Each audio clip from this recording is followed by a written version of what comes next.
Enregistre si tu as le compte principal. C'est bon.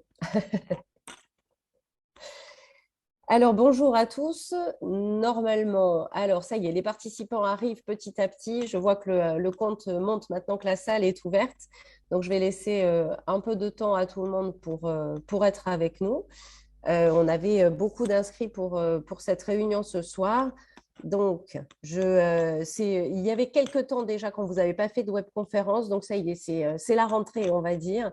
Donc, aujourd'hui, on aborde les anti-Jack pour un peu faire le point sur où en sommes-nous justement avec ces médicaments-là. Et nous avons le plaisir d'accueillir le professeur Marie-Élise Truchetet, qui est donc rhumatologue au CHU de Bordeaux, mais aussi coordinatrice du registre sur les anti-Jack porté par la Société française de rhumatologie.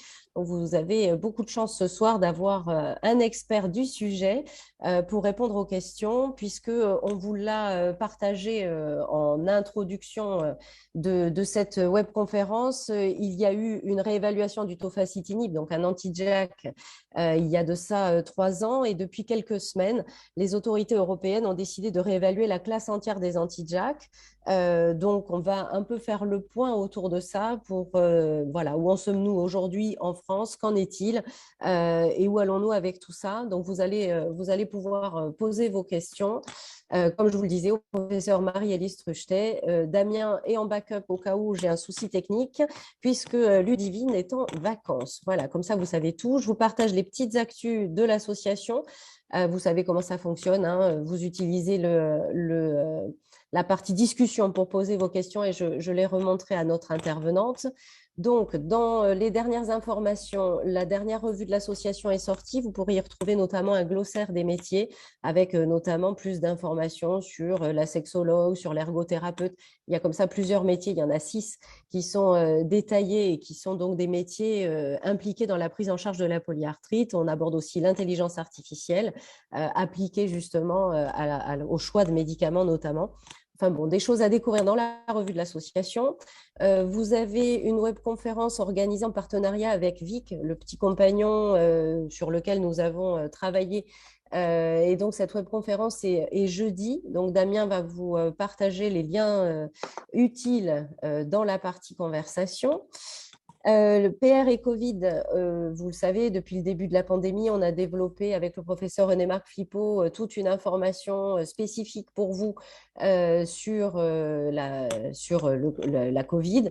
Et donc, la dernière mise à jour a été faite le mois dernier. On est maintenant à 54 questions, mais surtout à 54 réponses. Donc, n'hésitez pas. Là encore, Damien va vous partager le lien pour avoir accès à ce contenu. Dans les actus, il reste encore des épisodes à découvrir, PR qui tourne. Là, c'est le professeur Jérémy Selam qui, avec une patiente experte et un patient, ont abordé les différentes questions et le vivre avec la maladie. Donc, n'hésitez pas à accéder à ce contenu-là, ce contenu en vidéo.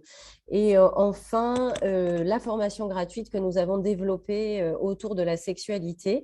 Donc un sujet qui n'est pas facile à aborder, une formation qui pour l'instant est double puisqu'elle s'adresse à la fois aux professionnels de santé mais aussi aux patients pour mieux comprendre tous ces sujets et trouver des solutions s'il en est. Donc, n'hésitez pas à vous abonner à la newsletter, c'est gratuit et ça vous permet d'avoir les bonnes informations au bon moment. J'en ai fini avec la présentation. Je vais pouvoir donner la parole au professeur Truchetet. Merci, professeur Truchetet, d'être avec nous. Et merci beaucoup et merci pour cette présentation, ce petit panorama de toutes les actions de l'ANDAR. C'est vraiment très, très riche.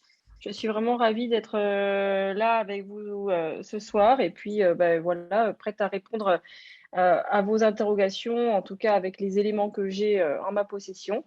Et j'espère que j'arriverai quand même à répondre au maximum à vos questions finalement. Ou alors, voilà, s'il y a des interrogations qui ne trouvent pas leur réponse ce soir, on pourra peut-être envisager d'avoir les réponses un peu plus tard parce que juste pour en faire un petit complément par rapport à ce que vous avez dit, c'est vrai que il y a eu une première évaluation du tofacitinib dans une étude finalement assez originale qui s'appelle Oral Surveillance, dont vous avez probablement entendu parler, qui est une étude originale parce que pour une fois, c'était une étude de tolérance, alors qu'on a l'habitude de voir des études plutôt d'efficacité. Une étude de tolérance qui évaluait sur un grand nombre de patients donc la tolérance de ce médicament-là.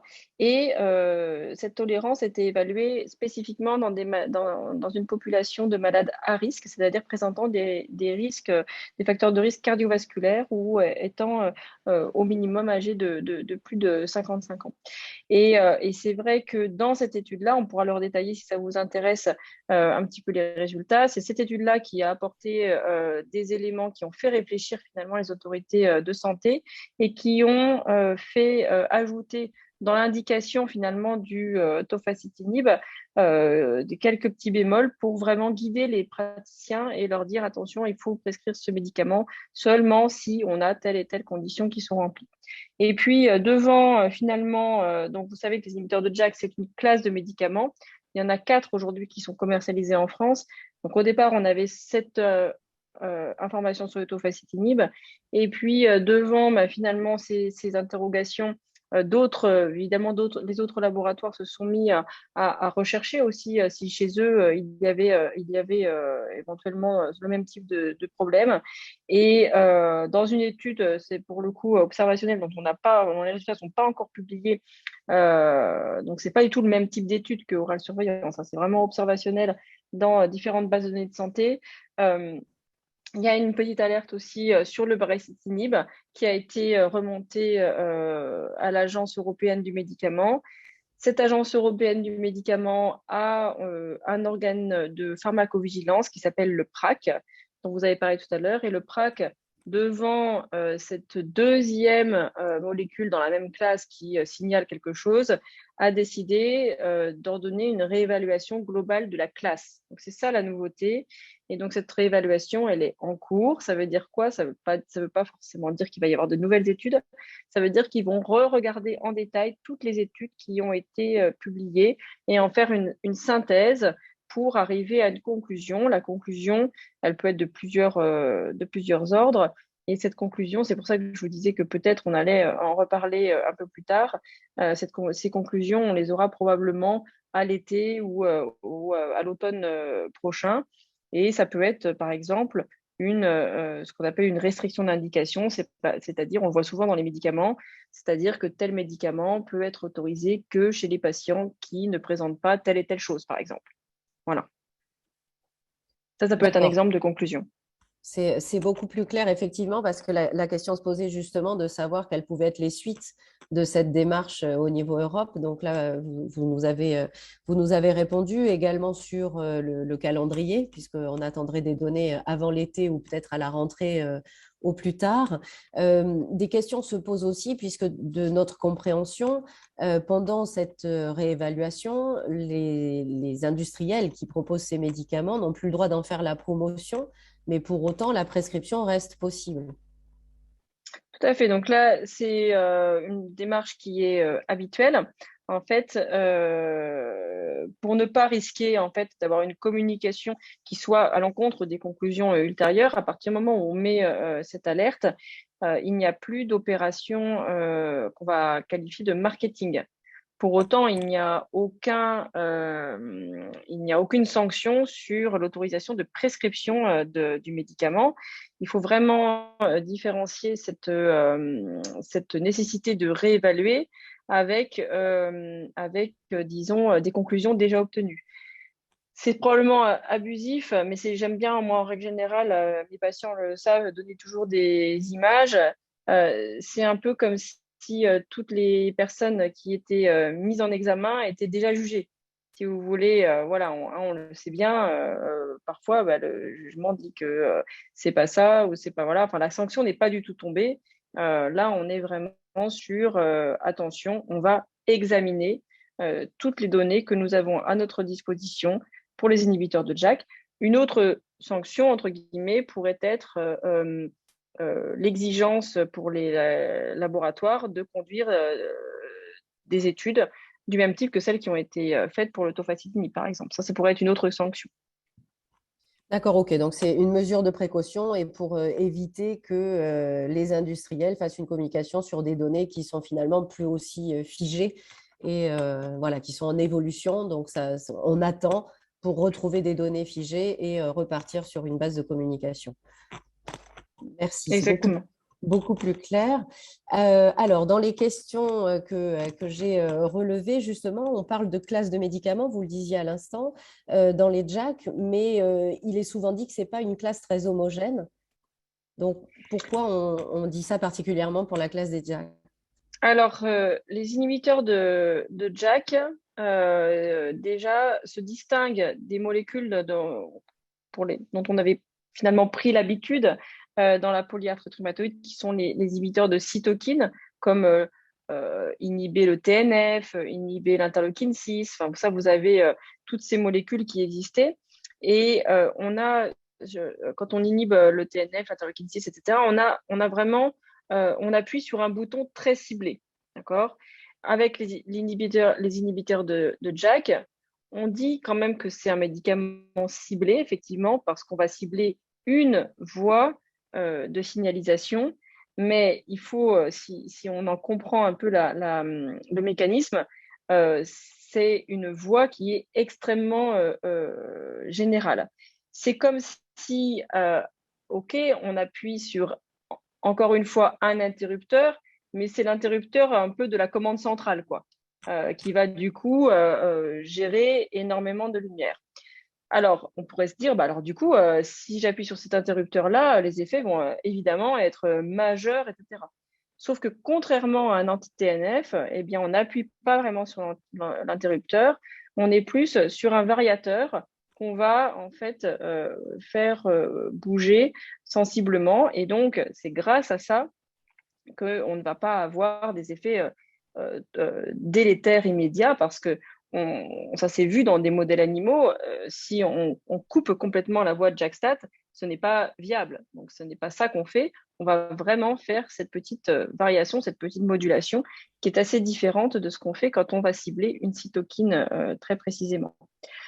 Alors, en fait, ça c'est pour expliquer un petit peu le contexte. En fait, ce qu'il faut savoir, c'est que on parle de la voie JAK-STAT, en fait, mais en fait, il existe des voies JAK-STAT. Il en existe euh, 4. Et puis, ces inhibiteurs de JAK vont de façon différente faire varier les différentes voies JAK-STAT. Donc, il y en a un qui va être, vous avez peut-être déjà entendu parler de ça, un qui va être inhibiteur de JAK1, JAK2, un autre qui est plutôt JAK1, JAK3, etc., etc.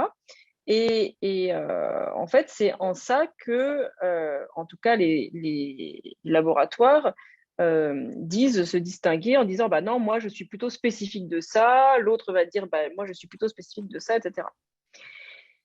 Moi, je mets un gros bémol là-dessus parce que malgré tout, en situation inflammatoire, comme on peut l'être dans une polyarthrite rhumatoïde, eh bien finalement, ces inhibiteurs de JAK vont quand même avoir assez enfin, ne vont pas être totalement spécifiques. C'est pas aussi cloisonné que ça. Et quand on inhibe les voies de JAK-STAT, même si on le fait un peu moins sur JAK3 parce on est principalement 1 et 2, en fait, on le fait un petit peu sur tous. Donc, il y a clairement un effet classe qu'il est très intéressant de regarder, même si effectivement, chacun a sa petite spécificité. Et ça, on le sait, on l'a vu pour les médicaments anti-TNF, ils sont tous un peu différents. L'étanercept est probablement un peu plus différent des autres que les autres entre eux. Mais malgré tout, il y a certains effets secondaires qui font partie de l'effet classe. Et donc, c'est en ça qu'il est très intéressant de regarder l'effet classe chez les inhibiteurs de JAK également. D'accord. Donc, même si c'est une classe inhomogène, il y a quand même beaucoup Voilà, de. beaucoup de réactions croisées, on va dire, entre les uns et les autres. Tout à fait. D'accord, ok. Merci beaucoup. D'ailleurs, la question se posait sur les effets indésirables. Est-ce qu'ils sont plus importants avec un anti-JAK qu'avec un anti-TNF?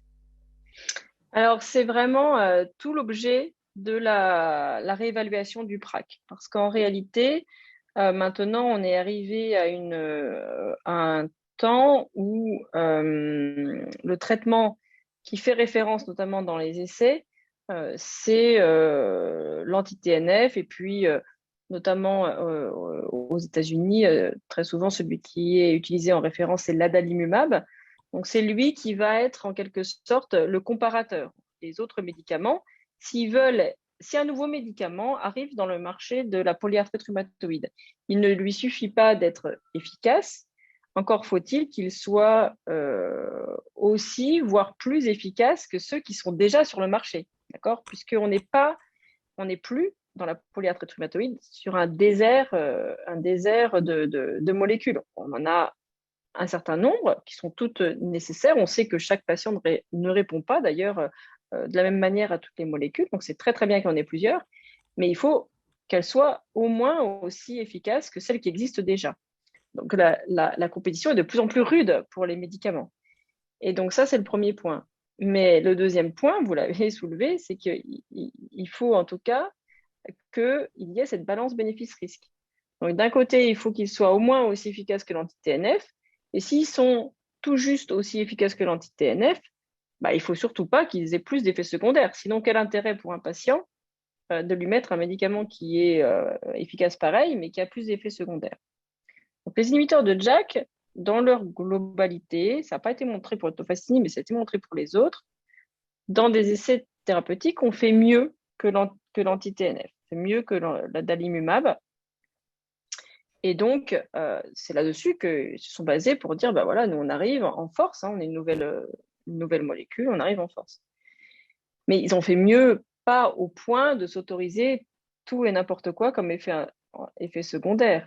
Et donc, effectivement, c'est ça qui est extrêmement regardé. Et dans la fameuse étude dont je vous ai parlé, Oral Surveillance, avec le tofacitinib, les effets indésirables qui étaient regardés, c'était en comparaison avec l'anti-TNF. Ça ne serait pas fair play d'évaluer, pour ce qui est de la tolérance, un inhibiteur de JAK contre un placebo, contre rien. Parce qu'on va se mettre dans la situation où le patient, il est traité de toute façon. Et donc, le traitement actuel de référence, c'est l'anti-TNF. Donc, effectivement, on va se comparer à ça. Et donc, les effets secondaires qui ont été particulièrement recherchés dans l'étude orale surveillance, c'était au départ des effets secondaires qu'on appelle thromboemboliques. Donc, c'est des thromboses veineuses, des phlébites, embolie pulmonaire, des choses comme ça. Et ça, à la forte dose qui était utilisée dans les maladies inflammatoires du tube digestif, donc pas dans la polyarthrite rhumatoïde. C'est une dose qu'on n'utilise pas dans la polyarthrite rhumatoïde. On a retrouvé effectivement ce surrisque. À la dose polyarthrite rhumatoïde, on n'a pas retrouvé ce surrisque.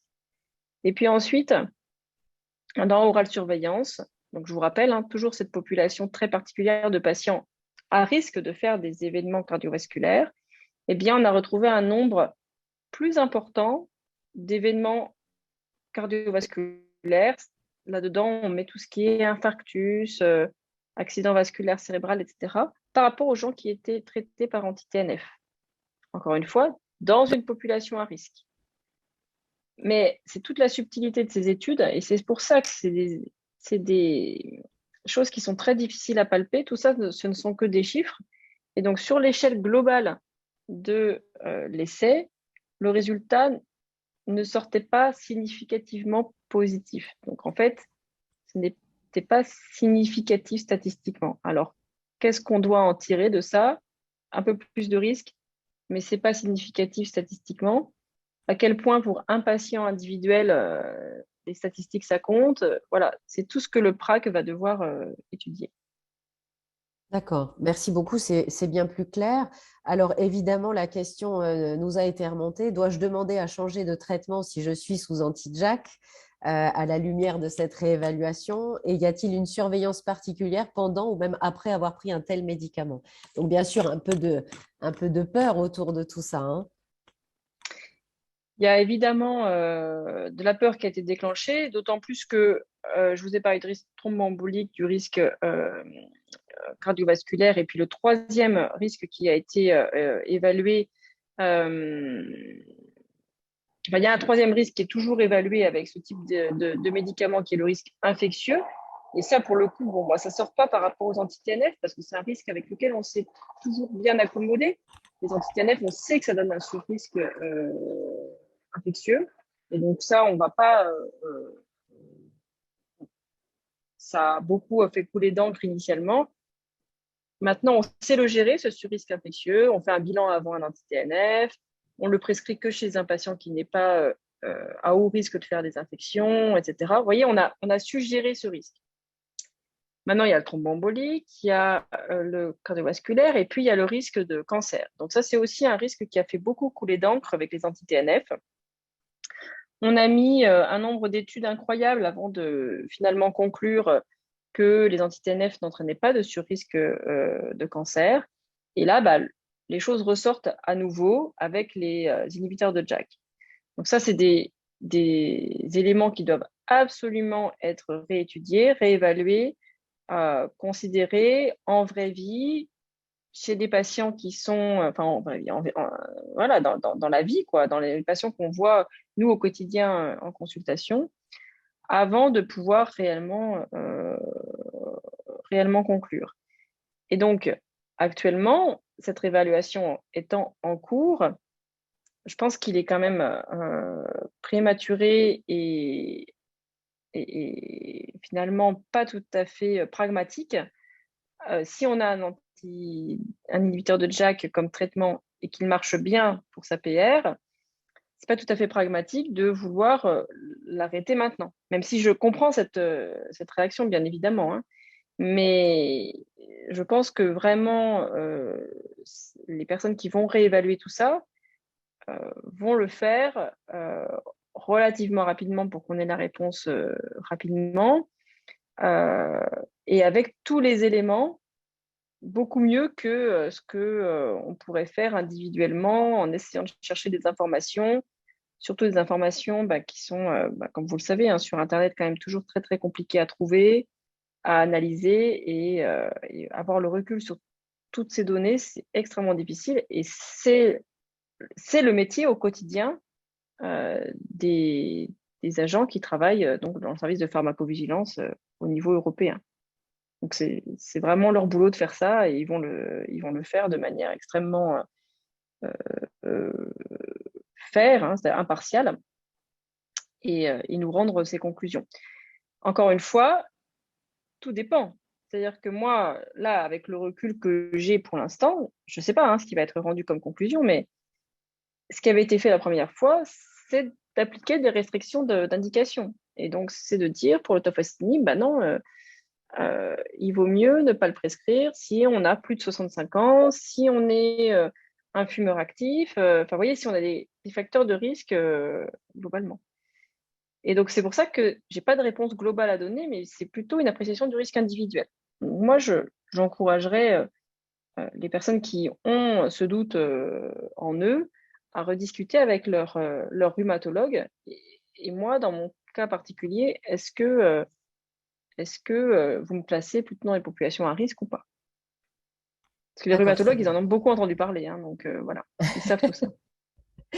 Merci beaucoup. Je pense que c'est tout à fait rassurant d'avoir cette indication-là, que c'est pas un arrêt de la classe, c'est une réévaluation de certaines choses et que voilà, ça va permettre aussi d'affiner l'utilisation de l'anti-JAK, très probablement. En tout cas, on peut l'imaginer comme ça. Ensuite, encore une dernière précision, c'est que moi, je n'ai pas évidemment même si on est au courant de quelques données qui ne sont pas encore publiées, etc. Voilà. Et puis nous-mêmes, on fait des travaux dessus. Et puis il y a le registre MAGIC qui sera évidemment, dont l'analyse sera évidemment extrêmement intéressante, puisqu'il faut quand même rappeler que l'essentiel des patients qui sont dans oral surveillance sont des patients d'Amérique. Je dis bien d'Amérique, je ne dis pas États-Unis, parce que c'est Amérique du Nord et Amérique du Sud.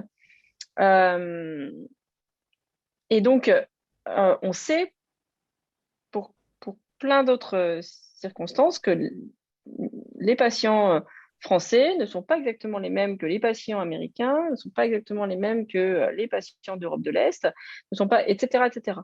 Et donc, il est vraiment fondamental d'avoir des données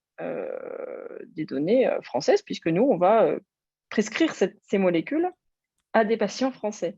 Et donc, c'est extrêmement dangereux, en fait, enfin dangereux parce qu'on risque de se tromper, d'extrapoler des conclusions d'une population à l'autre, surtout quand ces populations sont aussi différentes.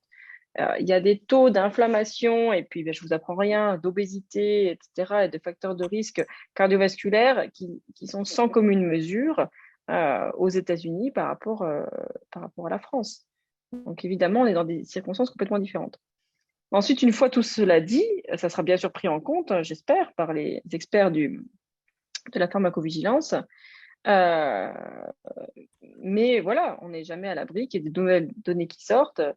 Et voilà, si la classe doit être arrêtée parce qu'il y a un vrai risque, elle le sera. Ce qu'il faut comprendre, c'est que s'il y a un vrai risque, la classe sera arrêtée. Vous voyez ce que je veux dire? Oui, oui, bien sûr. Ça les embête pas du tout de faire ça. Si la classe est poursuivie, c'est que le risque a été évalué comme étant un risque acceptable, comme tout autre médicament qui est administré. On n'a pas malheureusement, hein, j'aimerais bien, mais on n'a pas de médicament qui a les 4 pieds blancs et qui n'a aucun effet indésirable à son actif. Mais c'est toujours une question de balance et le bénéfice doit toujours être en faveur du patient.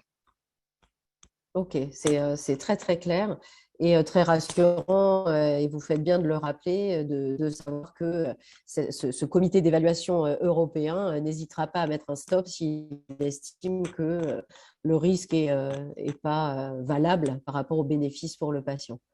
Donc voilà, ça permet à tout le monde d'avoir les idées claires là-dessus. Donc justement, vous parliez du registre MAGIC. On s'interrogeait sur le nombre de patients français qui sont enregistrés et suivis dans ce registre. Donc là, à l'heure actuelle, on a plus de 1200 patients qui sont enregistrés. Donc les rhumatologues, que ce soit à l'hôpital, que ce soit en CHU ou en centres régionaux, que ce soit les rhumatologues libéraux, tout le monde a été sollicité. Donc tout le monde peut inclure des patients dans MAGIC.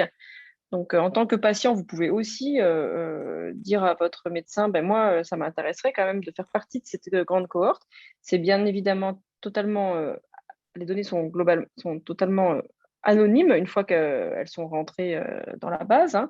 Ce qu'on cherche à suivre, c'est pas un patient individuellement, c'est un groupe de patients pour évaluer globalement des risques. Et donc, il y a un peu plus de 1200 patients qui sont déjà inclus. Il faut savoir qu'on a une vision extrêmement médicament centrée, c'est-à-dire qu'on inclut autant au fil de l'eau les autorisations de mise sur le marché qui ont été mises en place. Donc, on inclut maintenant aussi bien des patients avec une polyarthrite rhumatoïde que des patients qui ont un rhumatisme psoriasique ou une spondylarthrite, puisque les 3 indications existent pour les inhibiteurs de JAK. Donc, ce n'est pas centré sur la PR, c'est vraiment centré sur cette classe de médicaments et les potentiels effets secondaires qu'ils ont, hein. Donc, le registre MAGIC a été fait pour ça. Donc, c'est vraiment très important d'être dans ce registre au maximum pour qu'on ait un reflet parfait de ce qui se passe en France. On a maintenant, on commence. Le problème de MAGIC, c'est que on va commencer tout juste donc, on commence à avoir un nombre assez conséquent de patients, mais on n'a pas encore assez de recul sur le suivi des malades pour pouvoir avoir autant de données que dans les autres études, orale surveillance, etc. Donc, ça, il faut encore attendre un petit peu. Mais on peut en tout cas encourager les personnes qui sont sous anti-JAK de proposer à leur rhumatologue d'être force proposition pour dire ah, bah, j'aimerais bien, je sais qu'il y a un registre, j'aimerais bien y être, parce que c'est vrai qu'il y a aussi une sensibilisation des patients autour de ça, parce que ce sont ces cohortes-là qui permettent d'avoir des données et de prendre des décisions et d'affiner les recommandations, etc. Donc, clairement, ça fait partie des données qui seront extrêmement surveillées par les instances européennes. Il est possible d'ailleurs qu'on ait une discussion à un moment donné au niveau des autres registres européens pour peut-être cumuler nos données pour être en quelque sorte compétitif. C'est pas une compétition au premier sens du terme, mais compétitif avec avec ce qui existe comme données américaines pour pouvoir montrer finalement quelle est la spécificité française ou au moins européenne si on n'arrive pas à avoir autant de données par rapport aux États-Unis. Ça va être important.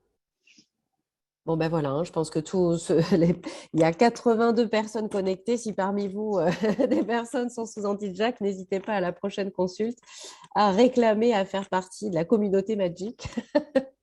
Ouais. Donc, j'ai encore quelques questions, notamment quand un patient est sous anti-Jack, quels sont les examens spécifiques pour une surveillance optimum? Est-ce qu'il y a déjà des examens spécifiques anti-Jack?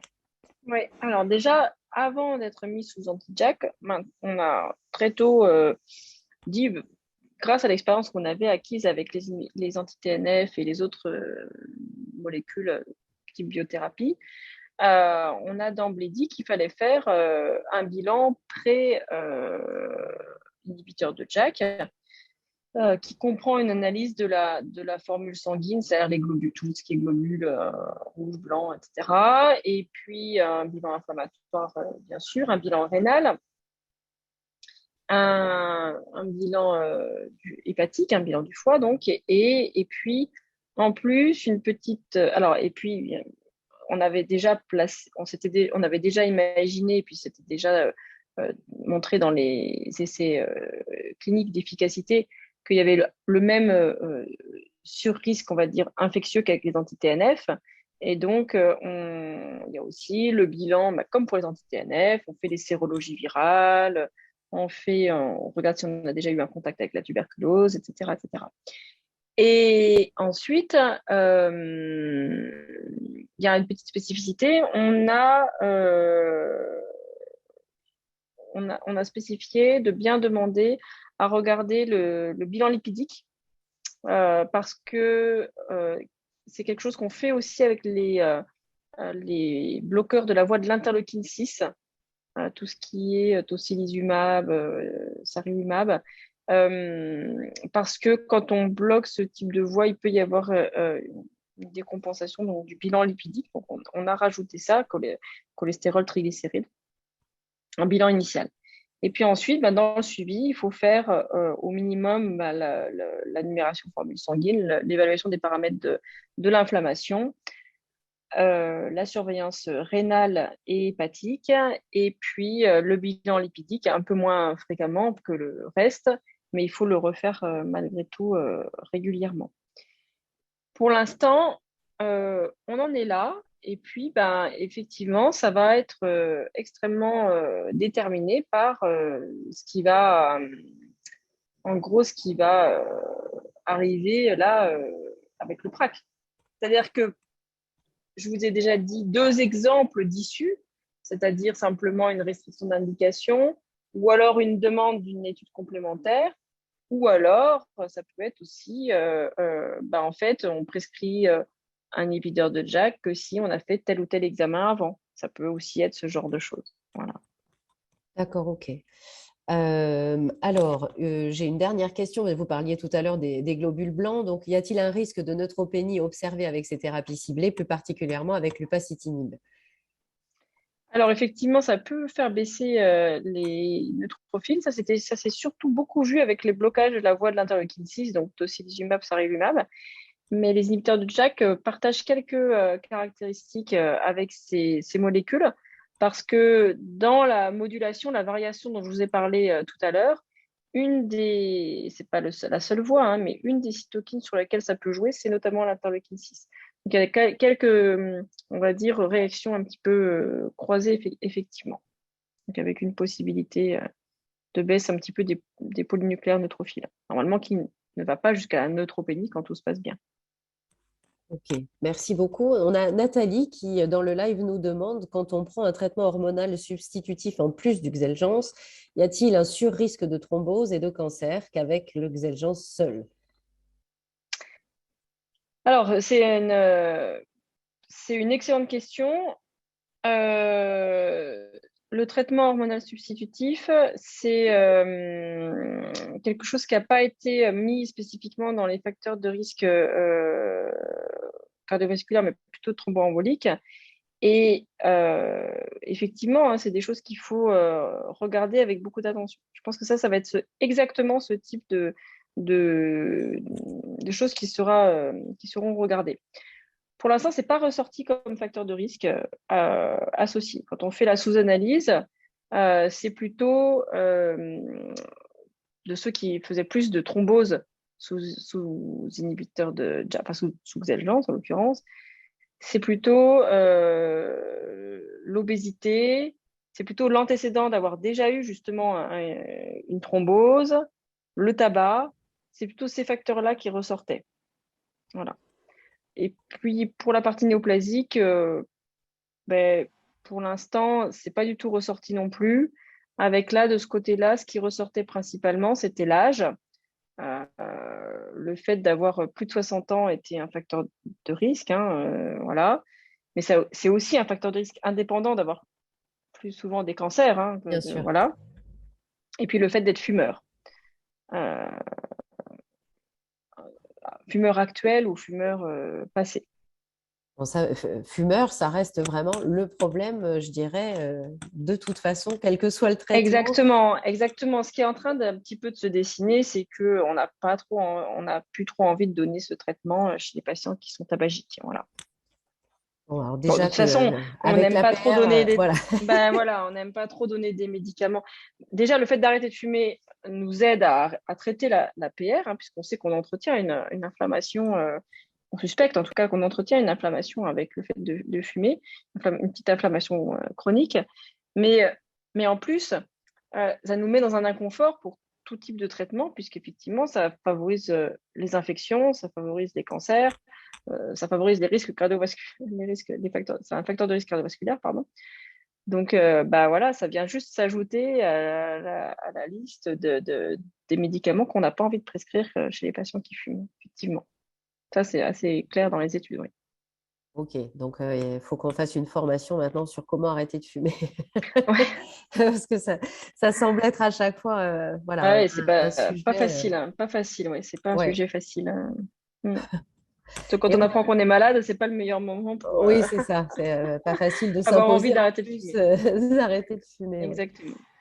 Donc, on a Isabelle qui nous demande, et effectivement, la question, j'aurais peut-être dû vous la poser d'emblée, quels sont les modes d'administration des anti-JAK? Pour ceux qui n'en prennent pas, ce n'est pas si évident et ça a été quand même là aussi une révolution dans les traitements Exactement, ciblés. c'est pour ça que au-delà de ce que je vous ai dit, c'est-à-dire sur ces études où ils ont réussi à se démarquer par être au moins aussi efficace que les anti-TNF, voire plus dans certaines études, ce qui a contribué effectivement à l'engouement initial face aux inhibiteurs de JAK, parce que les médecins ne sont pas quand même complètement insensibles, c'est qu'on avait quand même perçu que le fait de se faire des injections, c'était quand même parfois pour certains patients assez compliqué, et que les inhibiteurs de JAK sont la première molécule ciblée. Alors maintenant, vous savez que quand je dis ciblée, c'est à prendre avec des pincettes pour les inhibiteurs de JAK, mais en tout cas, première molécule ciblée qui se prend par voie orale,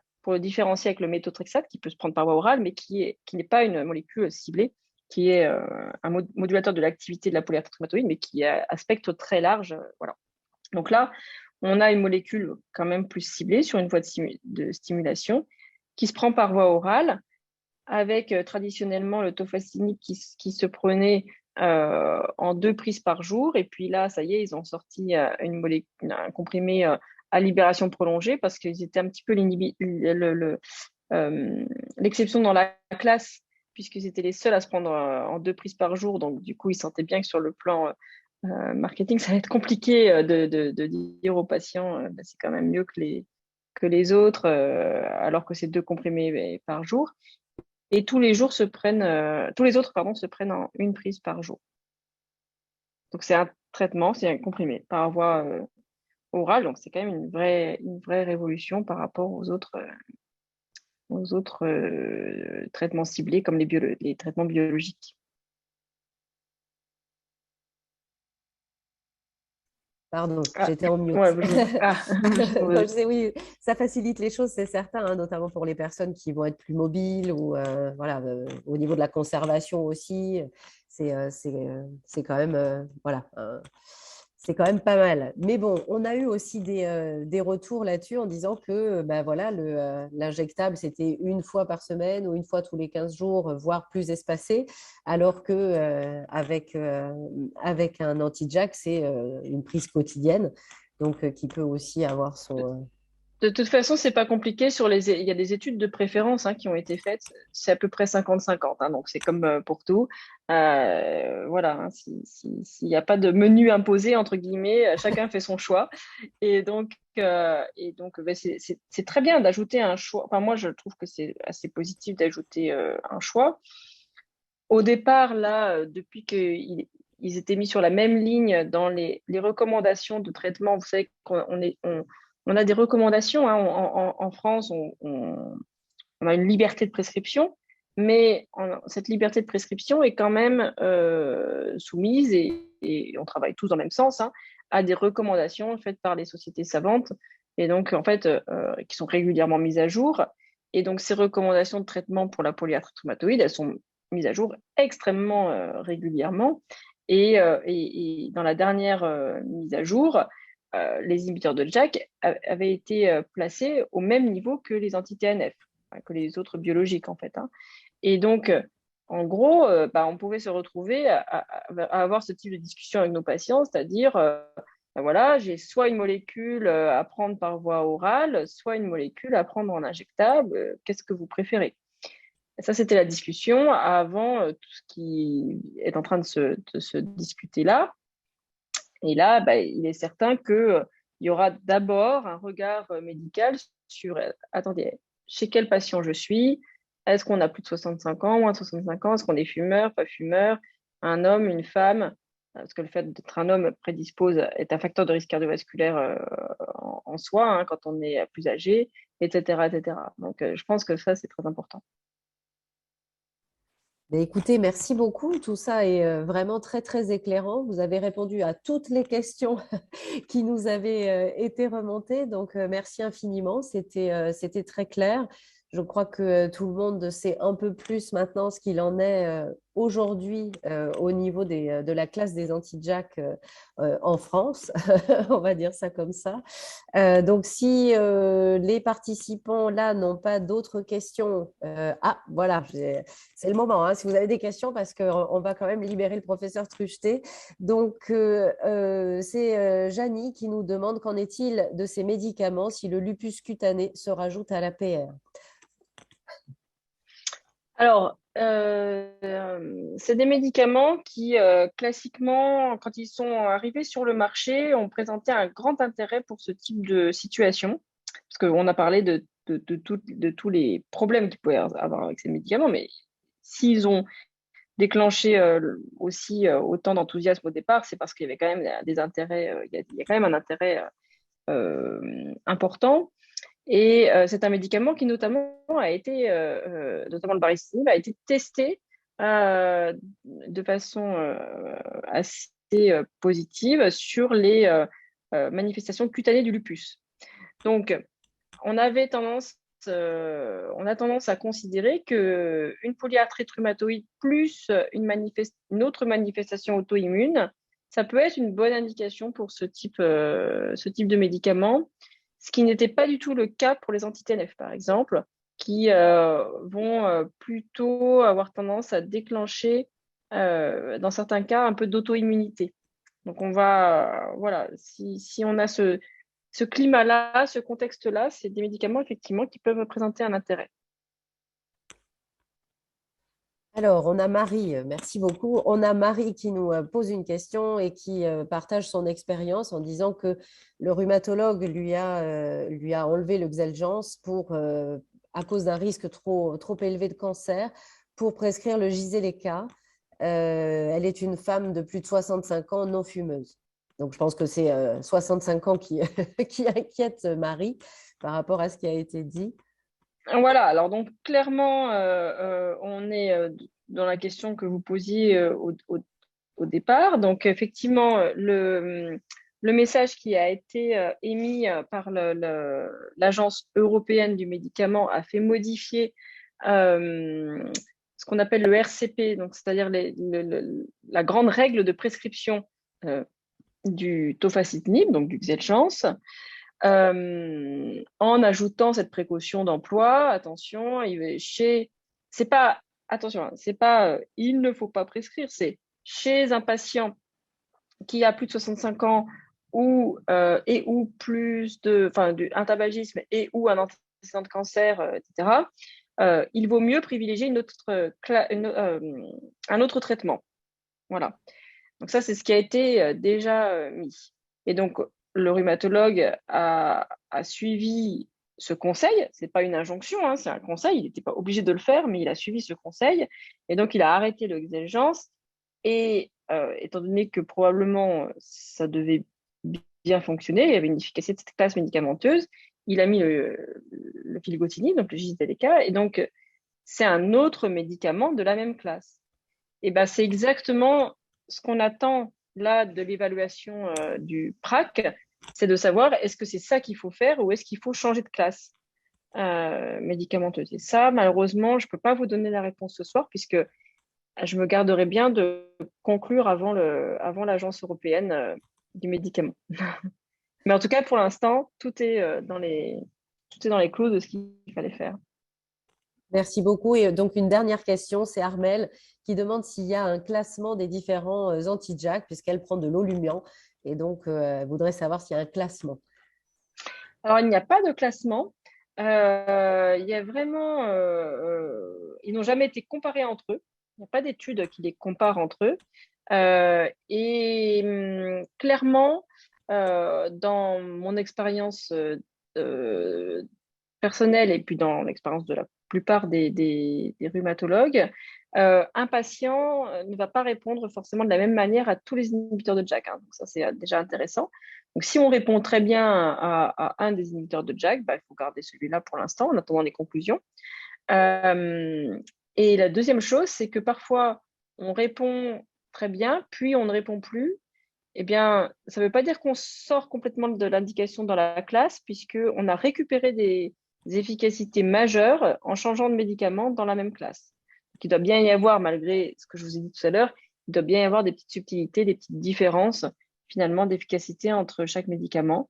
Mais encore une fois, ce n'est pas une question de classement, c'est vraiment une question de médecine personnalisée. C'est un patient, un traitement. Merci beaucoup. Donc, Joseph nous fait un dernier commentaire. Elle a 74 ans, elle prend des anti-JAK depuis 2 ans, donc elle attend les conclusions. Bon, elle demande ce que vous en pensez, mais j'imagine que voilà, attendre les conclusions. Oui, voilà. Après, il n'y a pas que l'âge. Je pense que déjà l'âge, quand on est une femme, ça n'a pas le même sens que l'âge quand on est un homme, premièrement. Ensuite, on a, d'après nos études personnelles et puis aussi quand on regarde un petit peu ce qui s'est passé dans les tutorats de surveillance, ça, on ne peut pas le savoir avant d'être mis sous inhibiteur de JAK, mais quand on a déjà 2 ans de recul, en revanche, on le sait, c'est qu'il y a quand même une grosse partie, pas tous, hein, mais une grosse partie des effets indésirables, notamment thromboemboliques, qui arrivent au début du traitement.